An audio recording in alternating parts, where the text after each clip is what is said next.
नाम चतुर्थोऽध्यायः।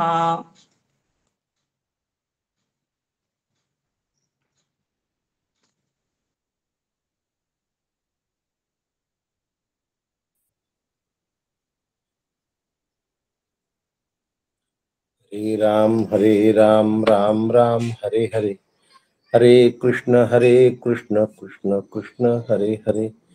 सद्गुरुनाथ महाराज की जय। वंशी विभूषित करान्नवनीरदाभा, पीतांबरा दरुण बिंब फलाधरुष्टा, पूर्णेन्दु सुंदर मुखादरविंद नेत्रा, कृष्णात् परं किमपि तत्त्वमहं न जाने।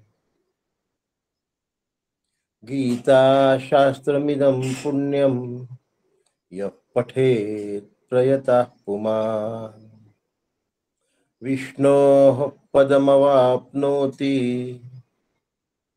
भयशोकादिवर्जितः।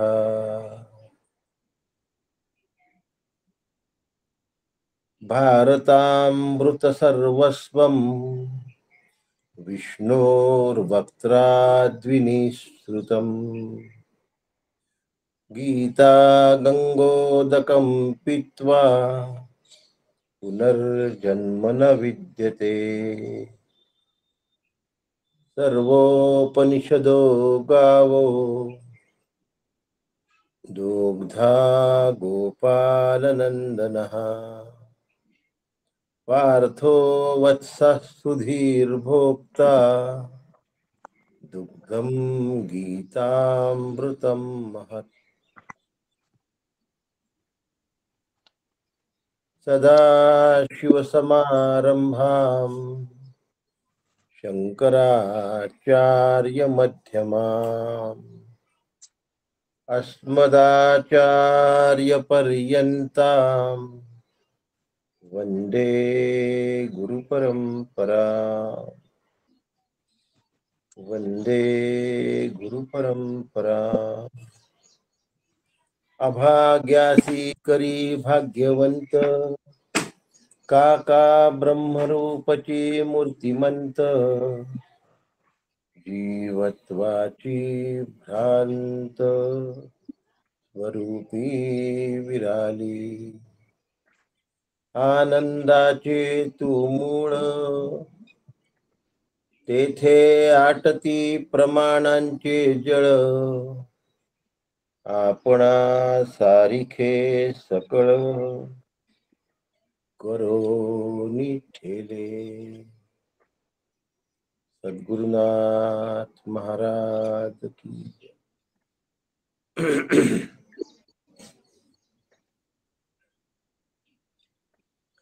परम पूज्य सद्गुरु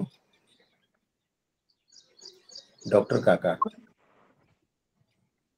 यांच्या श्री चरणांना साष्टांग वंदन करतो।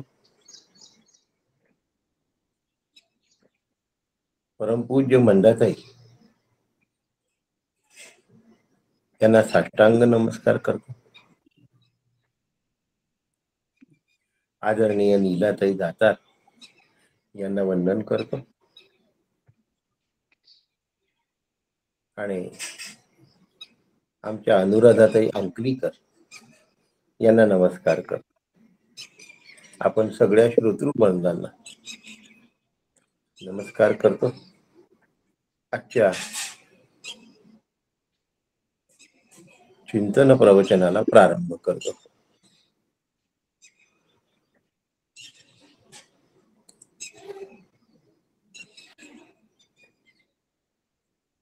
आज आपण चौथ्या अध्यायाचा प्रारंभ केलाय। अनुराधाताईंनी नुकतंच त्याचं पठण केलं आहे।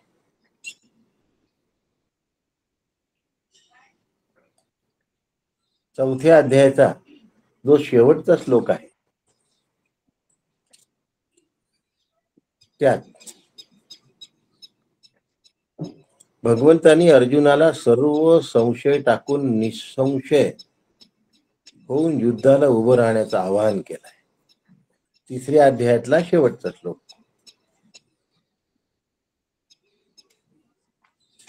पण सगळं पण आहे. पण असं आहे की अर्जुनाला अजूनही असं वाटतंय की भगवंत म्हणतील की असं कर, तू युद्ध सोडून दे आणि संन्यासच घे, कारण संन्यास श्रेष्ठ आहे. अंधुकशी आशा आहे अर्जुनाच्या मनामध्ये. कर्मयोग ऐकल्यानंतरही मनातून पूर्णपणे संन्यास निघालेला नाही. कर्माचं महत्व पटलेलं नाहीये. म्हणून या अंधुकशा आशेमध्ये अर्जुन आहे हे भगवंताच्या लक्षात आलं. संन्यास आणि निष्काम कर्म यात फरक करणाऱ्यांना भगवंतांनी बालबुद्धी म्हटलेला आहे. कारण निष्काम कर्मयोग आणि संन्यास दोन्हीचे फळ सारखेच आहे. पण गृहस्थाश्रमाला सहसा असं वाटतं की निष्काम कर्मयोग म्हणजे चिल्लर आहे आणि संन्यास म्हणजे फार श्रेष्ठ आहे. या भ्रमामध्ये ज्या वेळेला तो राहतो तेव्हा त्याला संन्यास घ्यावासा वाटत असतो. कळलं नाही त्याला निष्काम कर्मयोग. आणि अर्जुनाच्या मनात अजूनही पुसटची आशा आहे की आपण निष्काम कर्मयोग न आचरता संन्यास घेतला तर कसं आध्यात्मिक वैभव आहे. म्हणून भगवंत त्याला ज्ञानाची परंपरा सांगतात आहे. कोणाला सांगून राहिले ज्ञानाची परंपरा?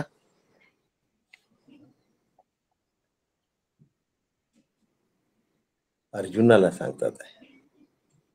अर्जुन कोण आहे? क्षत्रिय आहे. अर्जुन कोण आहे? राजा आहे. बहिरंगातून अर्जुन क्षत्रिय पण आहे आणि अर्जुन राजा पण आहे.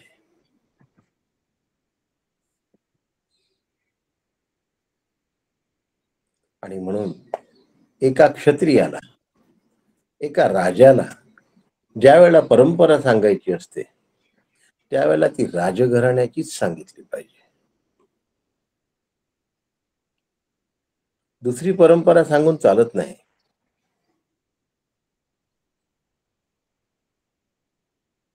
कुणाशी कसं बोललं पाहिजे यासाठी भगवंत अत्यंत चतुर आहे. पण भगवंताच्या चातुर्यात बदमाशी नसून जगत कल्याणाचा हेतू आहे, लक्षात ठेवा.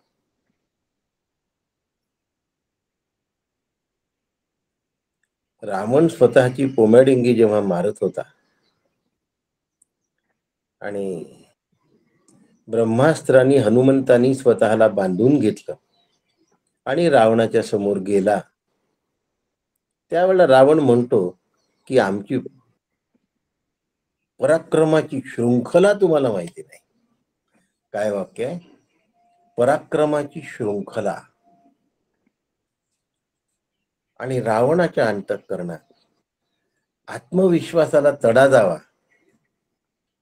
आणि त्यांच्या रथी महारथ्यांच्या अंतःकरणामध्ये कुठेतरी सामर्थ्याविषयी संशय निर्माण व्हावा म्हणून हनुमंत पराक्रमाची, रावणाच्या पराक्रमाची शृंखला कशी सांगतात माहितीये तुम्हाला?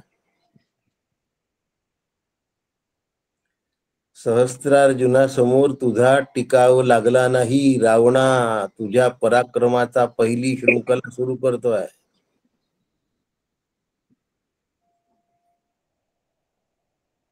दुसरी सांगतात आहे, वालीनी तुला 6 महिने शेपटीला गुंडाळून फिरवलेलं आहे रावणा, तुझ्या पराक्रमाच्या शृंखलेची ही दुसरी कडी आहे. कोणी वृषालीताई आहे, त्यांचा व्हिडिओ ऑडिओ सुरू आहे.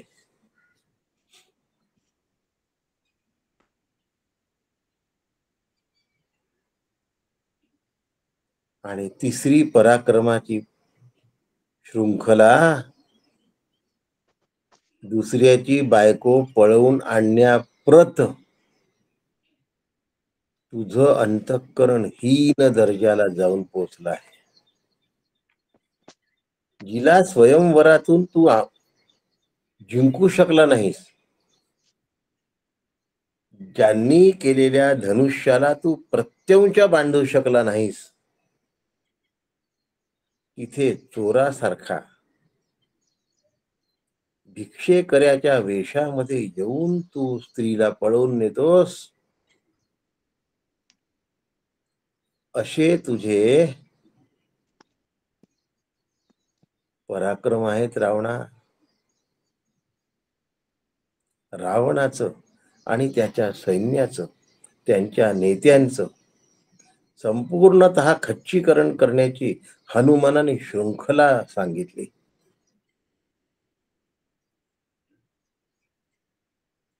आत्मोद्धारासाठी परंपरेची गरज असते, हे भगवंताला या ठिकाणी प्रतिपादित करायचं आहे. आणि अध्यायामध्ये निष्काम कर्म आणि संन्यास यांचं फल एकच आहे हे समजावून सांगायचं आहे.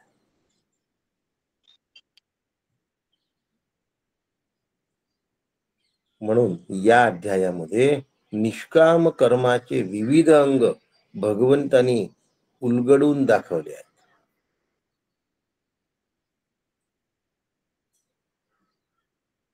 श्री भगवानुवाच इमं विवस्वते योगं प्रोक्तवानहमव्ययम् विवस्वान्मनवे प्राह मनुरिश्वा कवे ब्रवीत् एवं परंपरा प्राप्तम् इमं राजर्षयो विदुः सकाले नेह महता योगो नष्टः परन्तप स एवायं मया तेद्य योगः प्रोक्तः पुरातनः भक्तोऽसि मे सखा चेति रहस्यं ह्येतदुत्तमम्. 3 श्लोक आज आपण साररूपाने बघणार आहोत.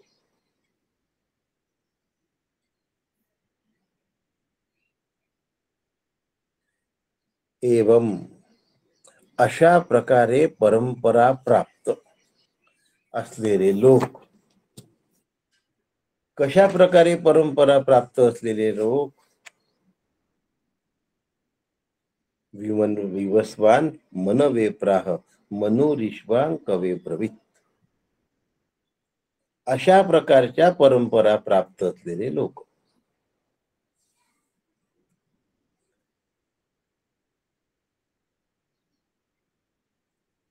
भगवंतानी योग सांगत असताना परंपरेवर भर दिलाय, परंपरेवर जोर दिलाय, परंपरेचं महत्व समजावून सांगितलंय.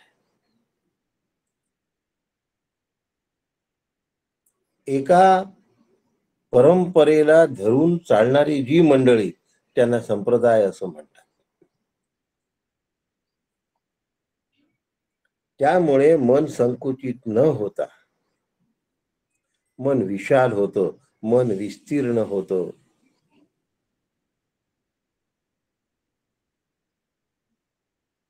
आपल्या मनाने परमार्थ करायचा नसतो, ही पहिली गोष्ट आहे.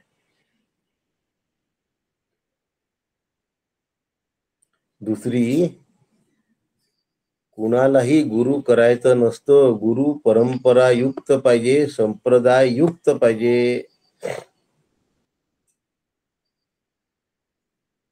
श्रोत्रिय, ब्रह्मनिष्ठ आणि दयाळू पाहिजे. 5 गोष्टी गुरूंच्या लक्षणामध्ये फार महत्वाच्या असतात.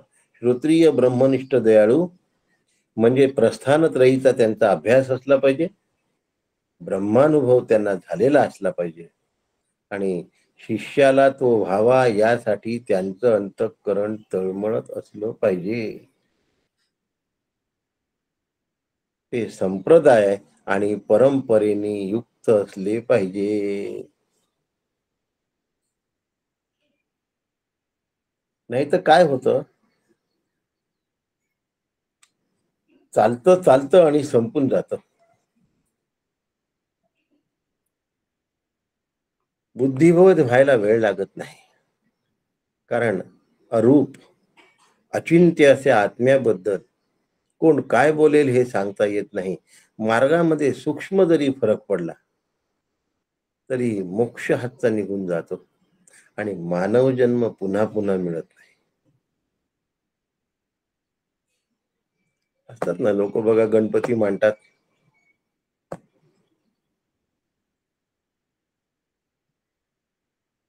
आणि आम्ही सगळ्यांना घेऊन चालणारे आहोत असं पण म्हणतात. पण हे गणपती मांडणारे, आमच्याकडे दुर्गा देवीचं प्रस्थ आहे. दुर्गा देवी मांडणारे, सार्वजनिक सण आणि उत्सव करणारे तेवढ्याच पुरता काय झाले असतात, वर आले असतात. त्यांचा उमाळा तेवढ्याच पुरता आला असता आणि तेवढा सण निघून गेला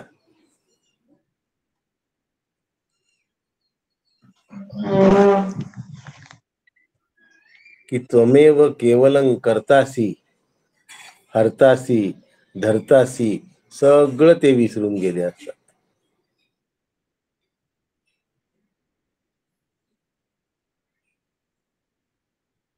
तो उमाळा, तो उत्साह त्यांचा तेवढाच वेळ असतो.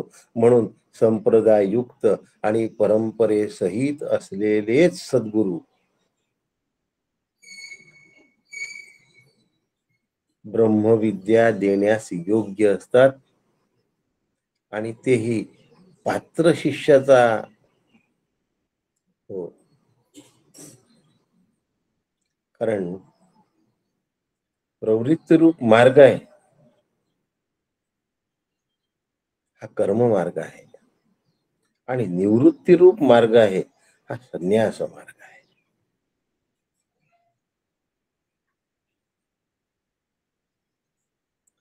निवृत्ती धर्मपर, सर्व कर्म संन्यास सहित ज्ञाननिष्ठा हे वेदांत तात्पर्य आहे. निवृत्ती धर्म पर, सर्व कर्म संन्यास सहित ज्ञाननिष्ठा, आणि ती जोपासली पाहिजे, ती टिकवली पाहिजे, ती निभवली पाहिजे. यासाठी संप्रदाय असतो आणि संप्रदायाला फॉलो करणारे जे लोक असतात ते त्या परंपरेतले असतात. म्हणून कुणी उठलं आणि संप्रदाय स्थापन केला असं होत नाही. जगद्गुरु भगवत पूज्यपाद श्रीमद आद्य शंकराचार्य यांचा संप्रदाय माऊली निवृत्तीनाथांनी जपला आहे, समर्थांनी जपला आहे. आणि याची जपणूक करणारी जी मंडळी ती त्या परंपरेतली आहेत, शांकर अद्वैत तत्वज्ञानाच्या परंपरेतली आहे.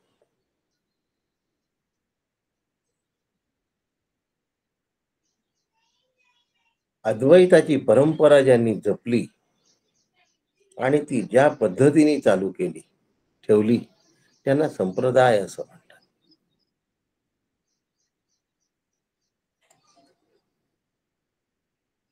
फार थोडा फरक आहे दोन शब्दांमध्ये.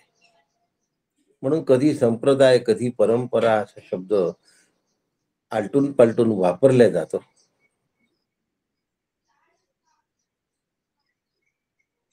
मला मुख्यत्वे करून हे सांगायचं आहे की परंपरेचे पाईक फार थोडे असतात. जसे निवृत्तीनाथ आहेत म्हणजे ज्ञानदेव, आणि समर्थ आहेत, आणि अद्वैत संप्रदाय शंकराचार्यांचा यांनी चालवलेला आहे परंपरेतून. धर्माची पुनर्स्थापना करणारा विरळा आणि परंपरेचाही पाईक फार विरळे असतात. सगळे संत परंपरेला नाही निर्माण करत. सगळे जण संप्रदाय आणि परंपरा याला फॉलो करतात.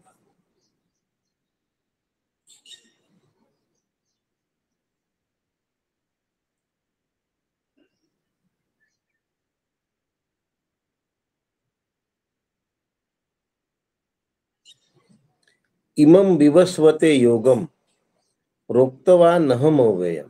भगवंत म्हणतात आहे,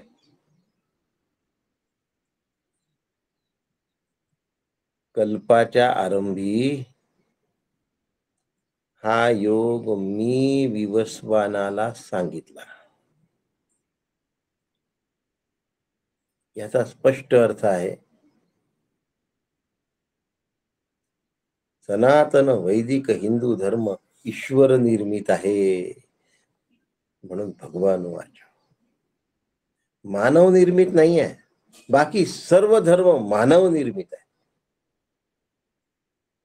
सनातन वैदिक हिंदू धर्म ईश्वर निर्मित आहे. बाकी सर्व धर्म मनुष्य निर्मित आहे. म्हणून सनातन वैदिक हिंदू धर्म हा अपौरुषेय आहे, हे सिद्ध झालं. म्हणून सर्व कर्म संन्यास सहित स्वस्वरूपाची सुस्थिती ज्ञाननिष्ठा साधते.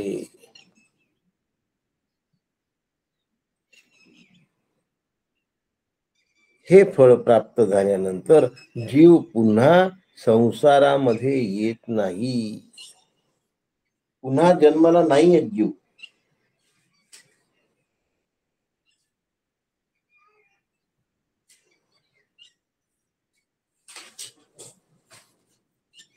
पुनर्जन्म न विद्यते.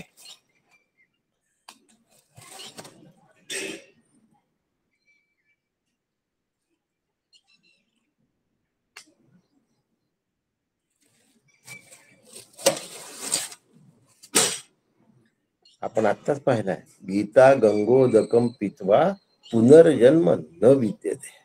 प्रस्थानत्रयीचा जर अभ्यास केला, प्रस्थानत्रयी ईश्वर निर्मित आहे.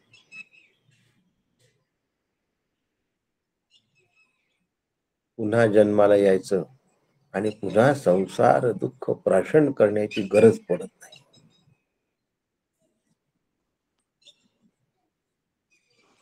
पण हे तत्वज्ञान परंपरेतून आलं पाहिजे, म्हणजे आपला बुद्धिबळ होत नाही.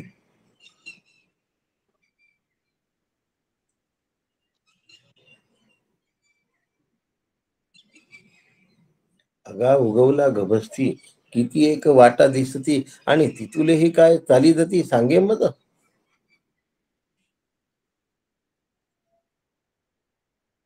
टेकडीवर जात असताना ज्याला माथ्यावर पोचायचं आहे, तो जाणाऱ्या सगळ्या वाटांनी चालत जात नाही. एक वाट धरतो, त्याला संप्रदाय म्हणतात. आणि त्या वाटेने चालणारे सगळे जण त्याला परंपरा असं म्हणतात.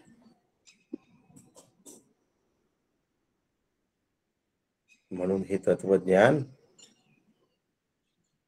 श्री गुरूंकडून शिष्याला प्रदान केल्या जात.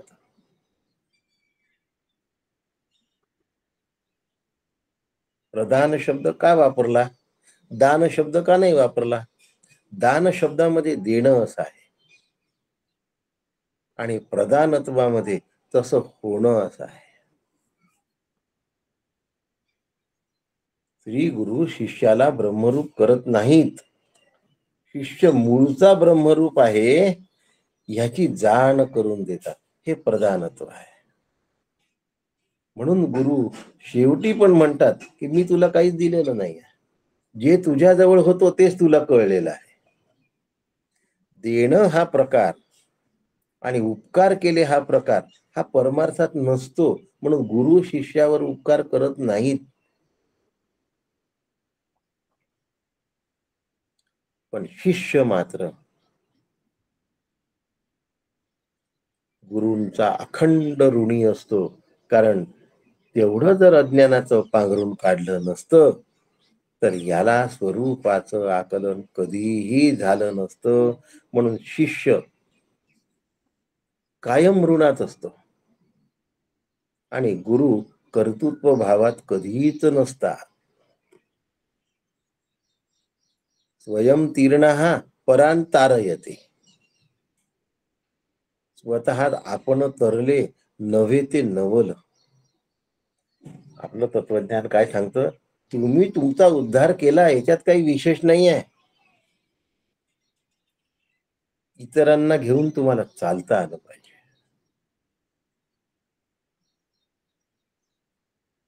दुसऱ्याला चालवता आलं पाहिजे. दुसऱ्याला स्वयंपूर्ण करता आलं पाहिजे. मी स्वयंपूर्ण होणे हा सनातन वैदिक धर्माचा उद्देश नाही. प्रत्येक जण स्वयंपूर्ण व्हावा. माझ्या संपर्कात यावा आलेला सगळे जण स्वयंपूर्ण व्हावे. ते माझ्यावर कायम अवलंबून राहू नये. गुरूंच्या कुबड्या होता कामा नये. काही शिष्य गुरूंच्या आधाराने जगण्याचा प्रयत्न, गुरूंच्या आधाराने नाही जगायचा, स्वयंपूर्ण होऊन जगायचा. कडेवर असणारं मूल जास्त काळ आईला नाही आवडत. सुरुवातीला कडेवर असणारं मूल गोड वाटतं. काही दिवसात त्याला ती बोट धरून चालायला शिकवते. मग बोट सोडून चालायला शिकवते आणि पुढे त्यांनी दुसऱ्याचं बोट धरून त्याला चालवलं पाहिजे याच्यासाठी ती दक्ष असते. लक्षात ठेवा. आपण तरले नव्हे ते नवल. स्वतः पुरता नाही करायचा आहे परमार्थ, पण आधी स्वतःला स्वयंतीर्णः आणि मग परांतार येते. आधी स्वतः तारायचं आहे, तेव्हा तुम्ही दुसऱ्याला तारू शकता. मलाच जर पोहणं येत नसेल तर दुसऱ्याला मी खोल पाण्यातनं बाहेर नाही काढू शकत. लक्षात घ्या.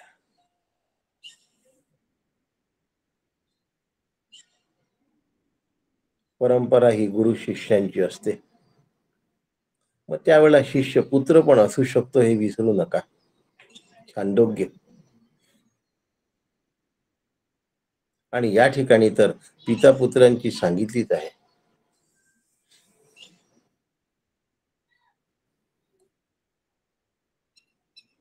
अत्यंत श्रद्धा आणि भक्ती असल्याशिवाय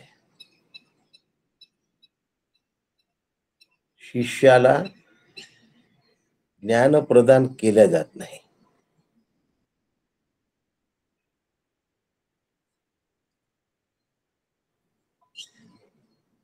म्हणून तो मुलगा असला तरी त्याची वडिलांप्रती पहिले भक्ती असण्याची गरज आहे. नातं दुय्यम आहे. लक्षात ठेवा.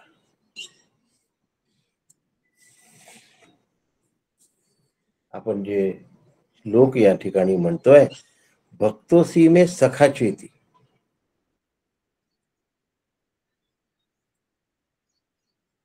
पहिले भक्त म्हटलाय मग सखा म्हटलाय.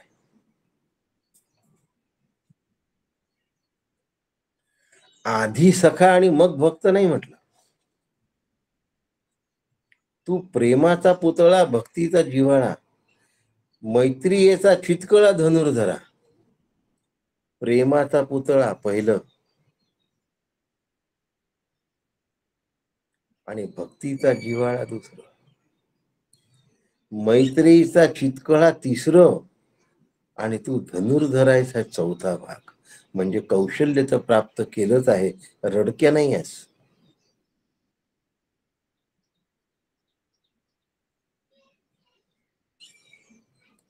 आता नातलगांना पाहून त्यावेळेला शोक संविग्न झाला आहे, तत्पुरता आहे. अर्जुनाचं जीवन रडकं जीवन नाही आहे. लक्षात घ्या. म्हणून रडक्या नाही आहे. काही वेळेला होऊन जातं असा, उमाळा येऊन जातो. म्हणून पहिले प्रेम, मग भक्ती आणि नंतर मैत्री, असा तो क्रम आहे. लक्षात ठेवा. माऊलीची 4थ्या अध्यायातली 29वी ओवी आहे. पहिले प्रेम, मग भक्ती आणि मग मैत्री. म्हणून भक्तोसी में सखा चेती. भक्तोसी आणि मग सखा.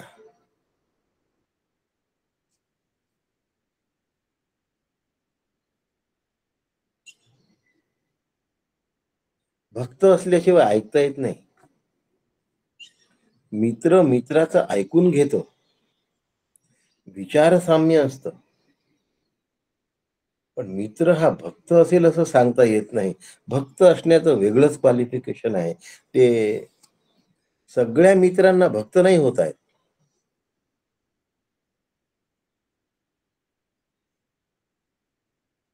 म्हणून सख्य भक्तीतून आत्मनिवेदनाकडे ज्याची ओढ आहे,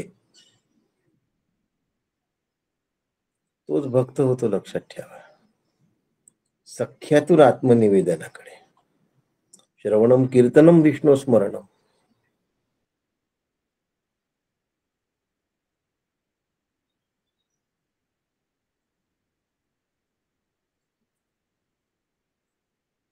आणि संसारातून मुक्त होण्यासाठी आत्मचिंतन हेच ध्येय असलं पाहिजे.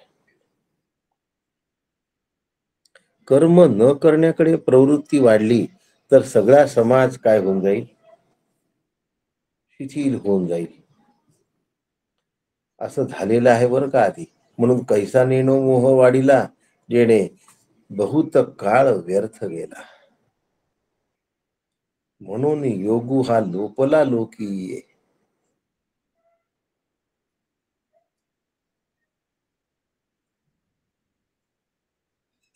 भगवंत सुद्धा कबूल करतात आहे. स काले नेह मता योगो नष्टा पर्यंत. काळाने काय केलं आहे? या योगाला काही काळ नष्ट केलाय, संपवलेला आहे रे. योगो नष्टा पर्यंत. म्हणून त्याचं पुनरुज्जीवन करतोय.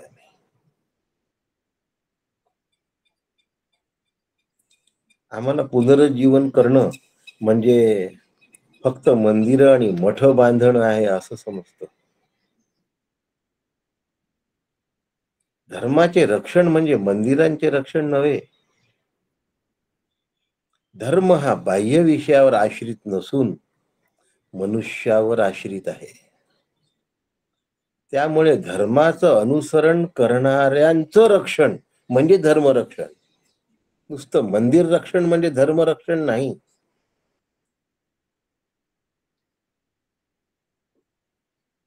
काल सांगितलं होतं, सत्यमेव जयते नानृतम. खोट्याचा विजय होण्याची शक्यताच नाही, नानृतम. पण सत्यम एव जयते, सत्याचा विजय नाही होत, सत्याचरण करणाऱ्या व्यक्तीचा विजय होतो.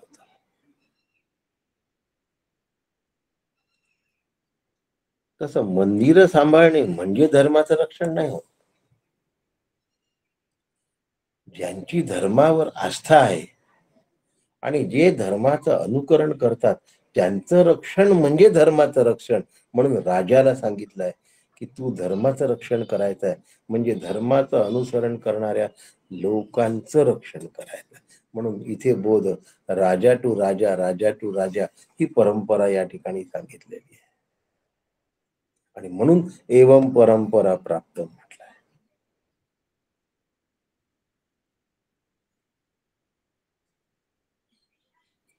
योग जाणणारे दरिद्री लोक असतात असा एक आपला समज आहे की परमार्थात जाणारे लोक दरिद्री असतात. खोटी गोष्ट आहे. म्हणून इमम राजर्षयो विदू, अनेक राजर्षींनी हा योग जाणलाय.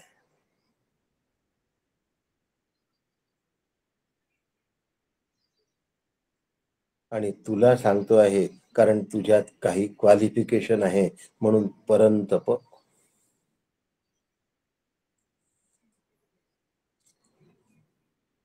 शत्रूंना जिंकून तू अजिंक्य झालायस, पण काम क्रोधादी आंतरिक शत्रू अजून तुला हुरपळून टाकतात आहे अर्जुना. मोहाने तू ग्रस्त झालायस. म्हणून स्वतःच तेज लोपलं आहे तुझ्यातलं, म्हणून तू म्हणतो की मला आता हे गांडीव धरायचं नाही, हातात फेकून दिलं गांडीव. पहिल्याच अध्यायामध्ये गांडीवम संस्कृते हस्तात पक्षैव परिदह्यते.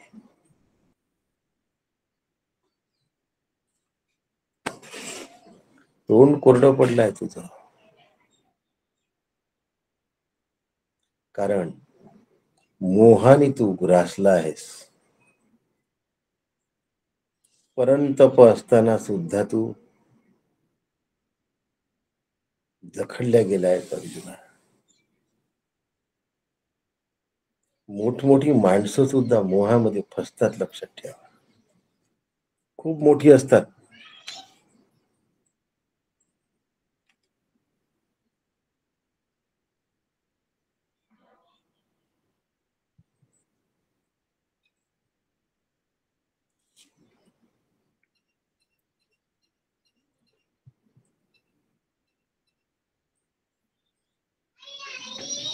नुसत्या पुत्रमोहामध्ये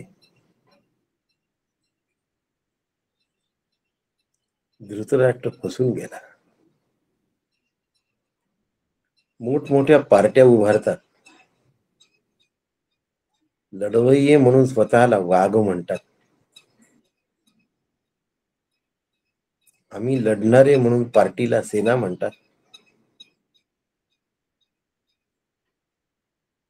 आणि पुत्राच्या मोहासमोर दीन होऊन बसतात आणि सगळं नुकसान करून जातात.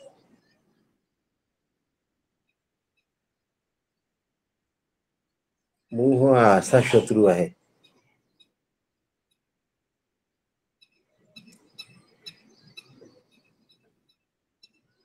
की ज्यांनी अच्छाला गारद केलं, संपेपर्यंत कळलंच नाही की आपण मोहात आहोत. म्हणून सद्गुरूंची गरज असते.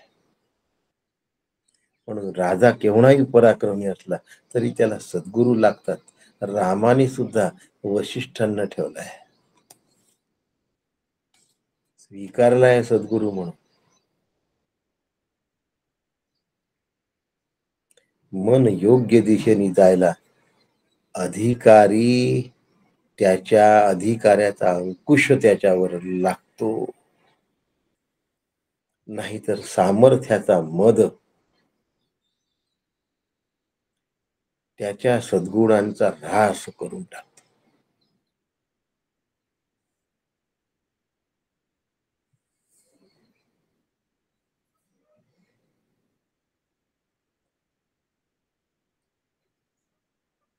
शास्त्रवृत्ती असताना सुद्धा दुर्बल झालाय माणूस, कारण नीतिमूल्यांचा ऱ्हास झाला. आपल्या जवळ सैन्य बळ असून सुद्धा आपण का लढू शकलो नाही? आंतरिक सामर्थ्य कमी पडत होत. आंतरिक सामर्थ्य वाढल्याबरोबर सर्जिकल स्ट्राईक करूनच टाकला. त्यांच्या भूमीत जाऊन त्यांची कत्तल केली आणि सगळेच्या सगळे जिवंत परत आलेत. एकही कॅज्युअलिटी नाही, एकही नाही. आंतरिक सामर्थ्य तयार झालं आणि त्याला जर अध्यात्माची जोड असेल तर दिशा विस्कळीत होत नाही. ज्ञानाचं खरं सामर्थ्य कळतं, पण त्याच्याबरोबर वैराग्य लागतं आणि वैराग्य श्रीगुरूंकडून कळतं आणि तेव्हा ज्ञान फळाला येतं. वैराग्याशिवाय ज्ञानाची जगणेच नाही. वैराग्याविण काही ज्ञानाची जगण्याची नाही. स्वैर विषयाभिमुख होऊन कामुक असलेला राजा जगताचं कल्याण नाही करू शकत, प्रजेचं भलं नाही करू शकत.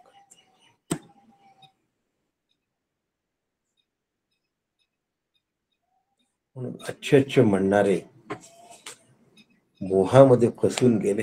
कुणी पुत्र मोहात फसलं, कुणी पत्नी मोहात फसलं, कोणी संपत्तीच्या मोहात फसलं, कोणी सत्तेच्या मोहात फसलं.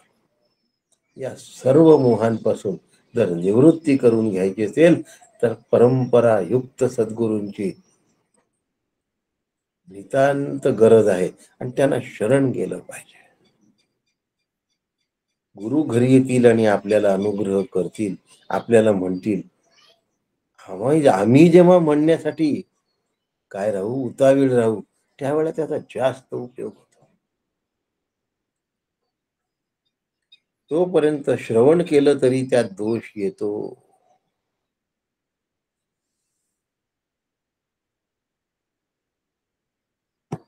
ज्ञानग्रहण करणाऱ्या अंतःकरणामध्ये जर दोष प्रवृत्ती असेल, तयोर न वशमा गच्छेत तौह्यस्य परिपंथीन. कोणाला वश नाही व्हायचं आहे? राग आणि द्वेषांना, ईर्ष्या आणि मत्सराला, कामहा क्रोधहा तसा लोभहा, यांना नाही वश व्हायचं आहे. कारण हे नरकाचे दार आहेत. आणि इथून दूर राहायचं असेल तर सद्गुरूंच्या संघाची गरज आहे. संघ हा सत्सुविधीयताम भगवतो भक्ती दृढाधीयताम. तेव्हा भक्ती होते. आपल्या मनाने सगळी भक्ती परिपूर्णत्वाला नाही जात. तरी लोकांना सद्गुरूंचं महत्व समजत नाही. नुसता सर्व शास्त्र पारंगत झाला म्हणजे तो तत्वदर्शी झाला असा होत नाही. तत्वाबद्दल चिंतन मांडू शकतो, प्रवचन करू शकतो, कीर्तन करू शकतो, पण त्याला ब्रह्मानुभव असण्याची शक्यता नसते. म्हणून तो अधिकारी नसतो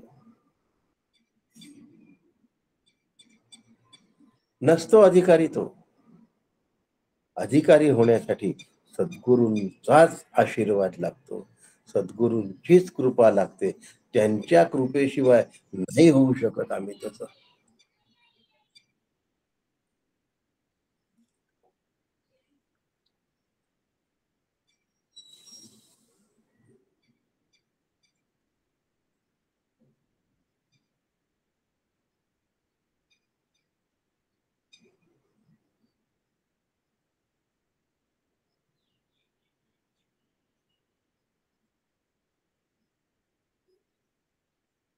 आत्मन्यवात मना तुष्ट ही स्थिती येण्यासाठी गुरुकृपेची नितांत गरज आहे.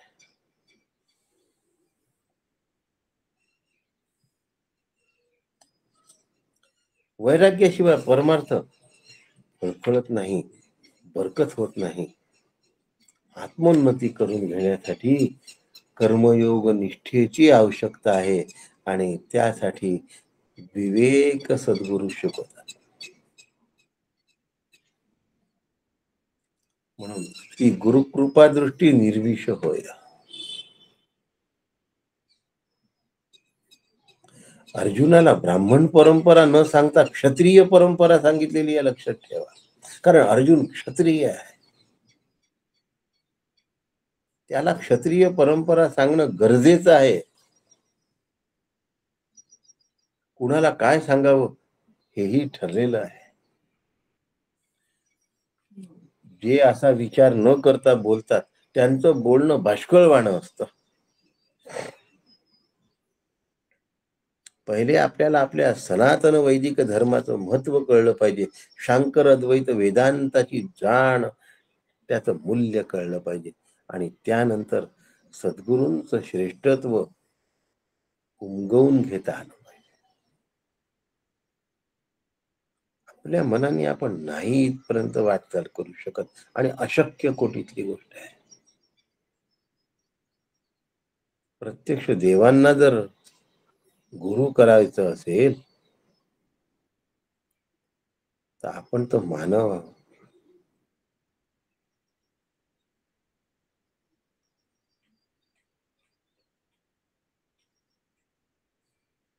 अव्यय शब्द वापरला आहे. ज्याला नाशच नाही त्याला व्यय असं म्हणतात. हे एकदा प्राप्त झालं की याला पुन्हा नाश होत नाही. भगवंत 4थ्या अध्यायात बोलतात आहे. भगवंताचे बोल हे माझ्या कल्याणाकरता योजलेलं नियोजन आहे. लक्षात ठेवा, माझ्या कल्याणाचं नियोजन आहे. मनुष्य जन्मातच कल्याण होऊ शकतं.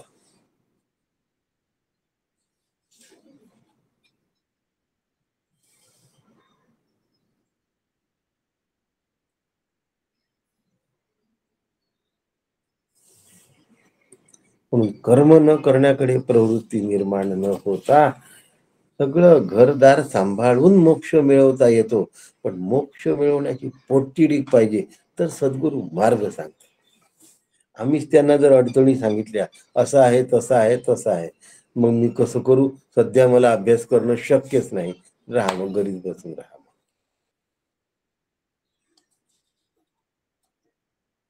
भक्तोसी मे सखा चेती रहस्य देत उत्तम.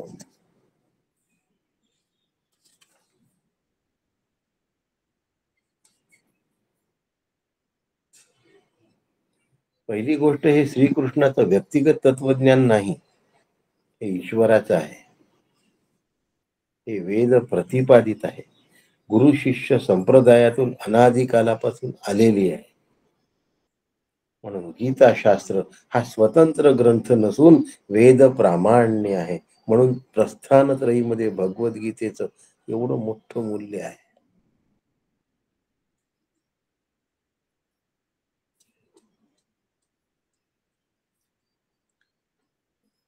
अर्जुन हा युद्धापूर्वी भगवंताचा भाऊ होता. अर्जुन हा युद्धापूर्वीही भगवंताचा सखा होता. पण अर्जुन हा भगवंताचा भक्त रणांगणावर झालाय. तत्पूर्वी तो भक्त नव्हता, भाऊ होता आणि सखा होता.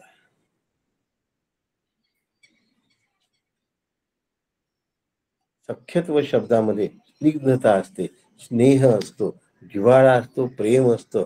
त्यांनी मन द्रवतं, कठोरपणा विरघळून जातो. मित्र एकमेकांना कठोर शब्द बोलताना दिसले तरी आतमध्ये प्रेम असतं. म्हणून जीवश्य कंठस्थ मित्राला कठोर शब्द उच्चारले तरी त्याला प्रेमच सापडतं त्याच्यात. त्या कठोर शब्दाचा कठोरता त्याला जाणवतच नाही कधी.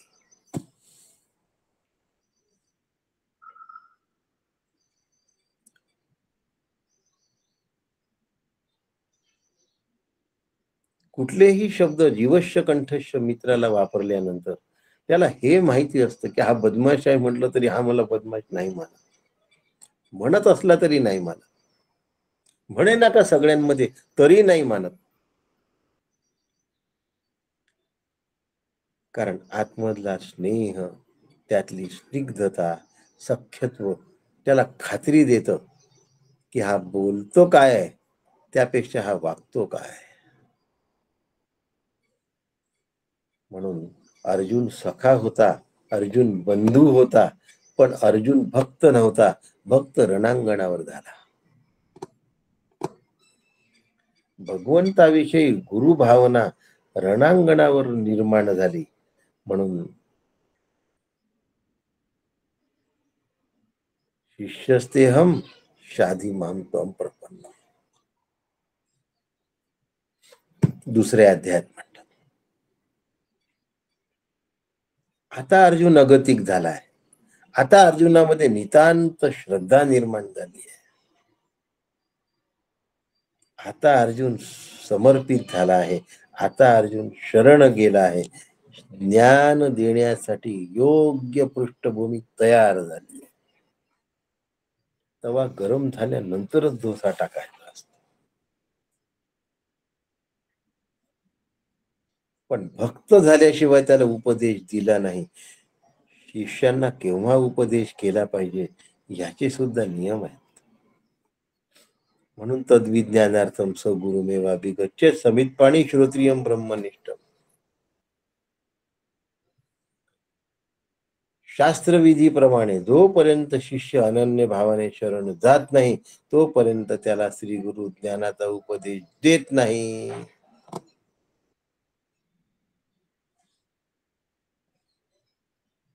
शिष्याशिवाय गुह्य ज्ञान अन्य कुणालाही द्यायचे नसते.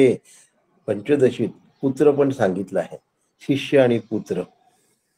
आणि इथे सुद्धा पुत्र परंपरा पण आहे आणि शिष्य परंपरा पण आहे.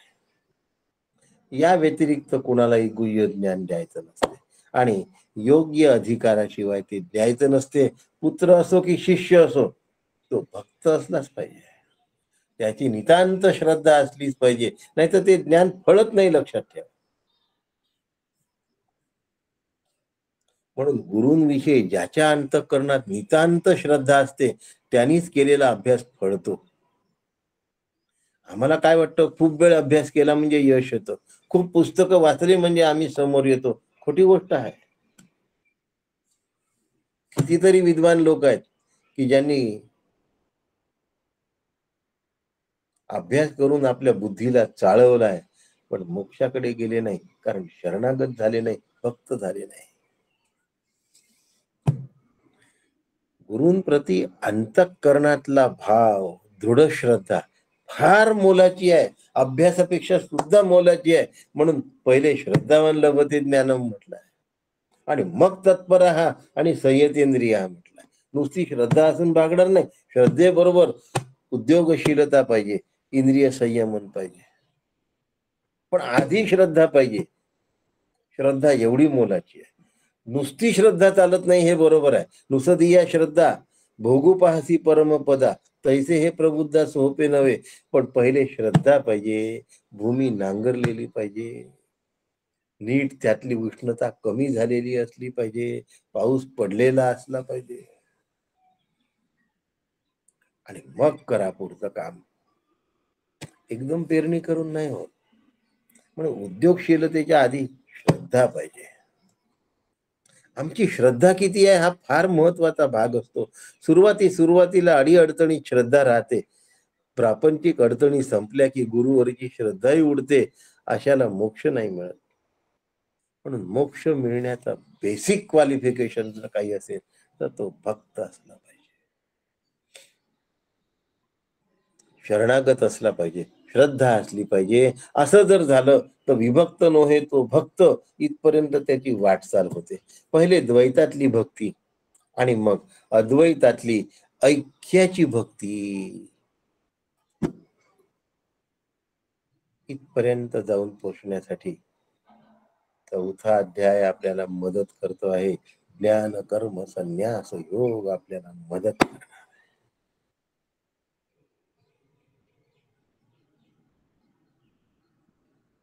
मनापासून आपण ऐकूया, अत्यंत श्रद्धायुक्त अंतःकरणातून ऐकूया. सगळीचकडे ऐकत सुटण्याचा सुसाटा सोस पण खरा नसतो. म्हणून श्रद्धेने ऐकलं पाहिजे, एकदेशीयत्वाने ऐकलं पाहिजे, शरणागत होऊन ऐकलं पाहिजे. तेव्हा कृपा होते आणि त्या ऐकण्याचं रूपांतर जगण्यामध्ये होतं. असं जगणं आपल्या सगळ्यांचं सुफलित हो अशी सद्गुरू डॉक्टर काकांच्या चरणी प्रार्थना करतो आणि आजचा विषय थांबवतो. रामकृष्ण हरी. रामकृष्ण हरी काका. सुनीता रामकृष्ण हरी. रामकृष्ण हरी काका. रामकृष्ण हरी काका. रसिकाताई रामकृष्ण हरी. रामकृष्ण हरी रामकृष्ण हरी. रामकृष्ण हरी. रामकृष्ण हरी काका. रामकृष्ण हरी. रामकृष्ण हरी काका. अनुराधाताई नमस्कार. रामकृष्ण हरी.